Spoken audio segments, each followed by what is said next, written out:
एक बहुत सुंदर शहर में बहुत भव्य म्यूज़ियम था और उस म्यूज़ियम का जो ज़मीन थी, वो बहुत सुंदर टाइलों से सजी हुई थी और साथ में उस बिल्डिंग जो संग्रहालय म्यूज़ियम था, उसके बीचों-बीच एक इस बहुत सुंदर कृति मूर्ति थी और उसको दुनिया भर से लोग देखने आते थे, उसकी प्रशंसा करते थे। तो एक रात क्या हुआ कि वहाँ पर जो टाइल थी संगमरमर की टाइल ने मूर्ति से कहा कि हम एक ही खान से निकले और एक ही ट्रक में आए, एक ही मूर्तिकार के द्वारा बनाए गए। लेकिन ऐसा क्यों है कि लोग आप ही की प्रशंसा करते हैं और मुझे देखते भी नहीं हैं और मेरे ऊपर पैर रख के जाते हैं। तो ये क्या आपको लगता नहीं अन्यायपूर्ण है? तो जो मूर्ति थी उसने बहुत ही शांतिपूर्वक ढंग से कहा। उसने कहा, "ये सच है कि हम दोनों एक ही मूर्तिकार के द्वारा कार्य हुए हैं, लेकिन क्या आपको याद है कि जब वो मूर्तिकार अपनी वर्कशॉप में लेकर गया और आपको छेनी और हथौड़े से आपको शेप दे रहा था, तो आपने ही रेज़िस्ट किया।"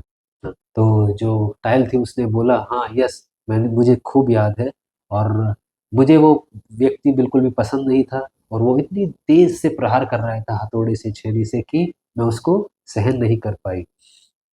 तो इस प्रकार से जो मूर्ति थी वो पूरी विनम्र भाव से और साँस भरती हुई कहती है कि यस, ये जब उसने मूर्तिकार ने आपको ये छोड़ा तो उसने तुरंत फिर मेरे पास आया और मुझको पकड़ा उसने और मुझे उसने पूरे प्रहारों से छेनी से स्टार्ट किया शेप देना। तो मुझे ये समझ में आ गया कि अगर मुझे ख़ास बनना है, तो मुझे ये दर्द सहना पड़ेगा। और यही डिफ़रेंस था उस समय कि मैं उस दर्द को सहा, उस प्रहारों को सहा और मैं आपके सामने बहुत सुंदर मूर्ति के रूप में पेश हो पाई। लेकिन मेरे दोस्त ये बहुत समझना ज़रूरी है कि अगर आप संसार में कोई चीज़ बनना चाहते हैं, प्राप्त करना चाहते हैं, तो ये सहना पड़ेगा। तो इसमें आप किसी को दोषपूर्ण नहीं ठहरा सकते।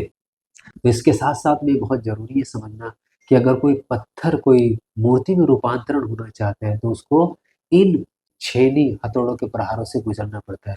हज़ारों प्रहारों के बाद ही कोई एक सुंदर मूर्ति कार्य होती है। जिस प्रकार से अगर कोई कटु वचन बोलता है, तो वो हो सकता है नीम के पत्तों की तरह में टेस्टफुल लगे और कड़वे लगे, लेकिन असली में तो औषधि वही है जो आपको श्रेष्ठता और दिव्यता प्रदान करती है। इसलिए कहा गया है कि जो व्यक्ति गुरु के द्वारा डाँटा गया शिष्य और सुनार के द्वारा पीटा गया सोना ही आभूषण बनते हैं। असली में समझा जाए तो प्रहार ही निखार का कारण बनते हैं। जिस प्रकार से एग्ज़ाम्पल भी समझ सकते हैं, जैसे कोई धातु होती है और धातु अगर कोई जंग खा गई धातु और उसको अगर सैंड पेपर से रगड़ा जाए तो सुंदर बन जाती है। नहीं? तो हो सकता है रगड़ और घर्षण, जो घर्षण है और जो रगड़ है, वो हो सकता है कि आपको कठोर कर्म प्रतीत हो, लेकिन असली में जब निखर कर आती है तो प्रकाश प्रकाश का सौंदर्य प्रदान करती है धातु को। तो मूर्ति कॉन्क्लूड करती है ये शब्दों से, वो कहती है कि ये जीवन भी उस मूर्तिकार की तरह है जो आपको बहुत कुछ सुंदरता प्रदान करना चाहता है। ये हमारे ऊपर निर्भर करता है कि हम उस परीक्षा में, उस कठिनाई में, उस असफलताओं में कैसे रिस्पॉन्ड करते हैं।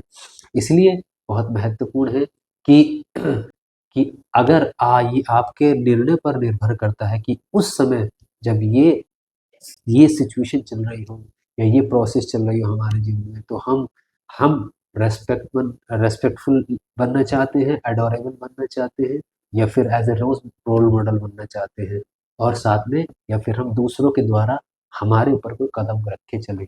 ये हमारे ऊपर निर्भर करता है। हरे कृष्ण।